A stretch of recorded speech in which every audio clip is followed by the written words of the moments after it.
അഭിനയിക്കാൻ കൊണ്ടുവന്നതേ കൊണ്ടുവന്നു. നല്ലൊരിടത്തിന് ചേച്ചിക്ക് കൊണ്ടുവന്നൂടായിരുന്നോ? കേട്ടിട്ട് ഇത്രയും മണ്ടത്തരം പറയുന്ന ഒരാളിനെ ഞാൻ ആദ്യമായിട്ടാ കാണുന്നേ. ചേച്ചി അതിബുദ്ധി കാണിച്ച് അവര് തന്നെ ഈ നാടകം പൊളിച്ച് കൈ കൊടുക്കും. അല്ലെങ്കിൽ അമ്മ നോക്കിക്കോ, ഓരോരോ വേഷം കെട്ടലുകള് മനുഷ്യന്റെ തൊലി ഉരിഞ്ഞു പോവാ.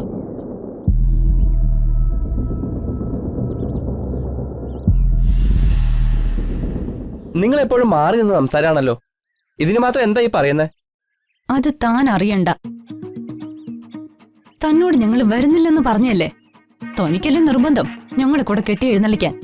എല്ലാരും കൂടി പങ്കെടുക്കുന്ന പരിപാടിയല്ലേ, അപ്പോ നിങ്ങൾ എങ്ങനെ ഒഴിവാക്കുന്നത്? എനിക്കതൊന്നും ഇഷ്ടമല്ല. ഈ സമയത്ത് ഞാൻ അവിടെ എവിടെയെങ്കിലും പോയി റെസ്റ്റ് എടുത്തേനെ. ദാ നിൽക്കുന്നു നിങ്ങളുടെ തൊഴിലാളി പ്രസിഡന്റ്. ഇങ്ങോട്ട് പറ. എന്നും ആ വീട്ടിലല്ലേ മോളെ നമ്മൾ ഇരിക്കുന്നേ. വല്ലപ്പോഴും അല്ലേ ഉള്ളൂ നമ്മൾ ഇങ്ങനെയൊക്കെ പുറത്തു പോകുന്നേ. വല്ലപ്പോഴും ആയതുകൊണ്ട് സാരമില്ല. ഇതുപോലെ തന്നെ പുറത്തൊക്കെ പോകുന്നത് എനിക്കും ഇഷ്ടാ ചന്ദ്രാമ്മേ.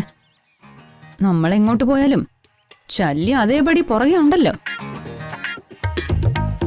പിന്നെ എവിടെ പോയിട്ട് എന്ത് കാര്യം?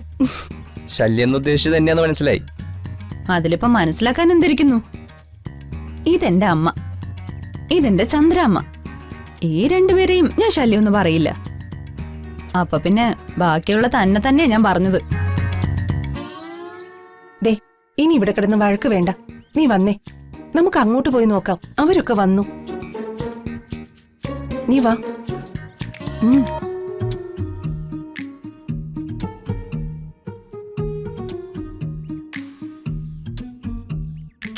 ഈ പൊട്ടിക്കാളി എന്താ ഇങ്ങനെ? നല്ല അന്തരീക്ഷം, നല്ല കാറ്റ്.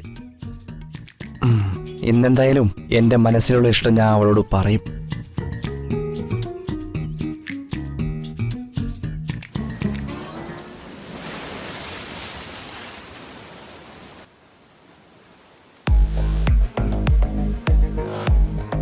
താനെന്താ അങ്ങനെ ചോദിച്ചേ?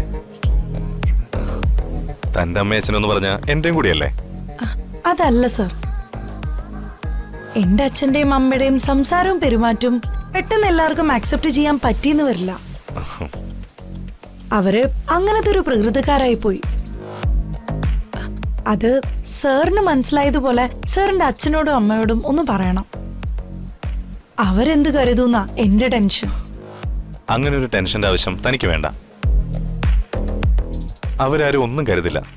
ഓരോ മനുഷ്യരും വ്യത്യസ്തരല്ലേ? അതിൽ പിന്നെ എന്ത് തോന്നാനാ? താൻ വെറുതെ ഓരോന്ന് ആലോചിച്ച് ടെൻഷൻ അടിക്കണ്ട. അവരെ കണ്ടാൽ അറിഞ്ഞൂടെ പാവങ്ങളും ശുദ്ധരുമാണെന്ന്? താനേ ധൈര്യമായിട്ടിരിക്കാം.